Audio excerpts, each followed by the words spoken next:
Hello everyone, and thanks for coming back to the channel. Today we're taking a look at the Foxeer Toothless micro camera. For some reason it says full weather cam on the back, don't know what that means. This camera can be powered from 4.6 volts all the way up to 20 volts. It's got an M12 lens. The lens on the one I have is the 1.7 millimeter. On my scale, it weighs 8.12 grams. Of course, it's a 19 millimeter mounting pattern, so essentially we get 19 millimeters both those ways. From the lens to the back of the camera, we get a little over 21 millimeters, and from the lens to the connector, we get about 25 millimeters. The lens is almost 15 millimeters wide. We're gonna do the light test out front.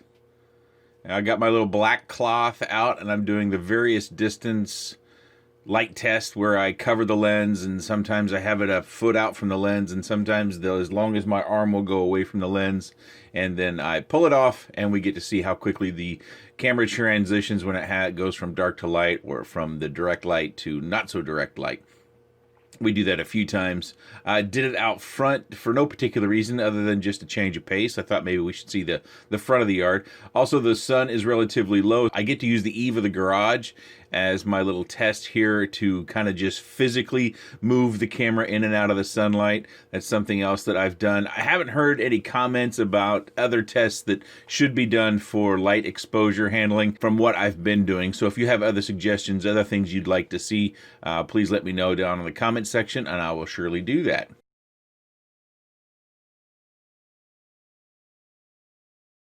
Flight portion of our sample here, I've got my TomoQuads cracking with my RunCam DVR onboard recording going on here. We're just going to take it for a spin around the yard. This time of year, I don't live in a colorful place. If it's your first time on the channel, we do experience all the seasons here. We get to be over 100 degrees in the summer, and we get to have negative degrees in the winter. We see snow, hail, wind, tornadoes, because we're in flyover country. Thunderstorms, all the different sorts of weather stuff. The only stuff that we don't get as far as weather goes is probably hurricanes. Well, probably. I say probably.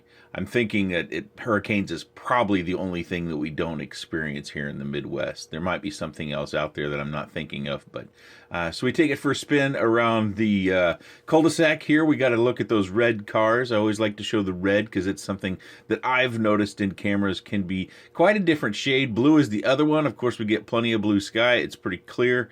I fly in and out of the shadows. You can see me over there on the porch from time to time, sitting with my cold Toothless on that cold cement, and it's been terrible cold. I mentioned that in a video here a week or so ago about how cold it's been, and I know some people have experienced much colder temperatures, but it's been down in the feels like temperature has been down in the teens and single digits depending upon the time of day or the day that we're checking.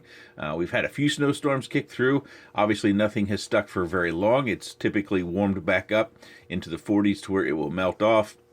We do have another storm kicking up here later on this week.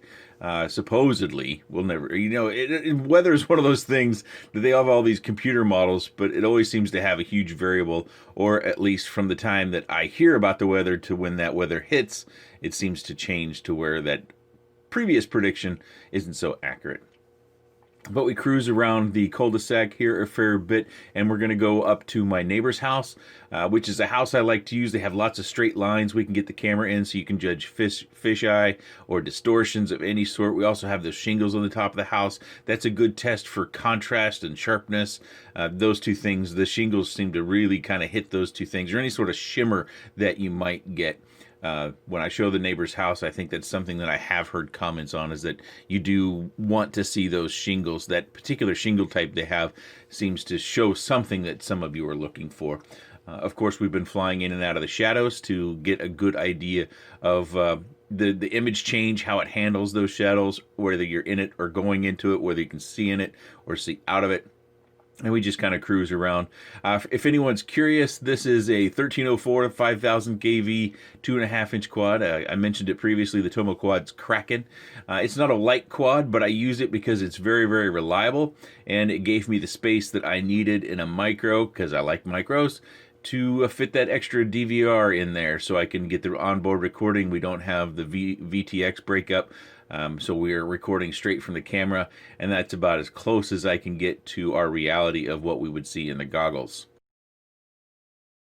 As we get around the curve here, we're going to circle this fire hydrant, and that's probably about as far as we need to go, I think. You got to see just about everything in flight. We got to see the light exposure a little bit. We can jump into the nighttime DVR footage. So this is our nighttime footage. And this is kind of offered as a low lux camera. The specs is 001 lux, so fairly low light. I'm going to do various things, and I'll do like I did the last time where I changed some of the camera settings. So this is in EXT mode, and you can see my neighbors still have their Christmas lights up. And I'm going to walk over into that really dark section over there. You can actually see a little bit over in that really dark section. And I think if you go back into previous camera reviews, there's two bushes over by my neighbor's house that's white, and you can make those out. It's not clear by any stretch, but you can make them out. That area is really dark. You can see the trash cans as well. When I take out the trash at nighttime in the warmer months, that's always a little area that kind of spooks me a little bit, because we do have a fair bit of wildlife that comes through. Behind the houses across the street is a little bit of a creek, and of course wildlife is drawn to that. So we'll find anything from buzzards to turkeys to deer, possum. I've seen a few foxes.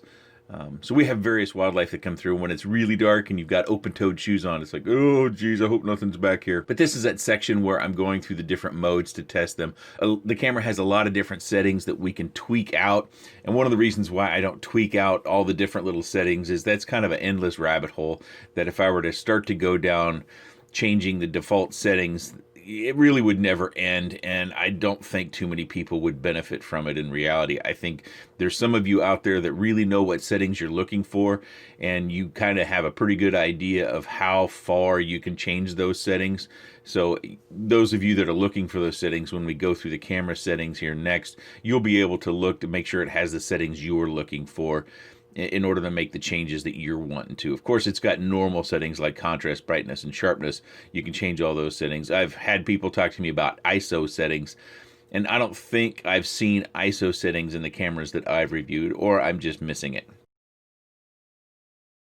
Here we are in our footage of the settings, and this is a lot better. You remember the last camera I did where they would highlight it blue, but it would turn kind of gray to where you couldn't read the text. And they did a better job in the menus of here when you have the cap on the camera that you can actually read still what's going on. They kind of highlight it lime, green, or teal, whatever you want to call that. You still have the blue highlight, but then you have the text underneath it that's a kind of a light green or teal color. And we go through and I show you the different settings. Very few people watch these, but I do think for those that are interested, it's important for me to show them. There's nothing that stood out to me as unusual or different. This camera can change from 4:3 to 16:9. It's reported field of view is 145 degrees horizontal and 110 degrees vertical in 4:3, and if you're in 16:9, it's still 145 horizontal and 180. So it seems to crop the top and bottom, or at least squish the top and bottom. The resolution of the camera as well is not nearly, it's something that we hear and see a lot, but really what we're looking for is how's it look. But this one's advertised as 1200 TV line. I didn't show it in the quick roll. You do get screws and washers for mounting the camera. You also get an OSD control board. That's how you change the camera settings. It does have the cable that connects the control board to the camera, as well as a wiring harness and a short manual. This one does also feature camera control, so you can wire it to a UART on your flight controller, and then you can use Betaflight and your OSD, your stick commands, in order to change camera settings. I'm curious, does anyone actually use that? Have any of you used camera control on your micro or any of your quads? Even if you have a 4 or 5 incher that's much bigger, are you using those camera controls? Do you bother to set those up, or is that a feature that's come along and now it's just standard, even though 1% of us are actually using it? So there it is, the Foxeer Toothless, the full weather cam from Foxeer, as I said before, with that giant lens on there. What did you think? What did you think of the footage? What did you think of the nighttime viewing? Give some feedback here. Oftentimes camera companies, I think they do read their comments. Matter of fact, I think most companies nowadays are reading the comment section. They're also, I've had them ask me, and I've told them to read the comments because I'm not necessarily their target market all the time. That I get these things and I try to show them and share my experiences with you. And I think your opinion of how the product shows is probably more important, at least to them in a business sense, than my opinion. So leave your comment down below. And if you have any other questions, comments, suggestions, or otherwise, please let me know in that section down below. I appreciate your time, and thank you for watching.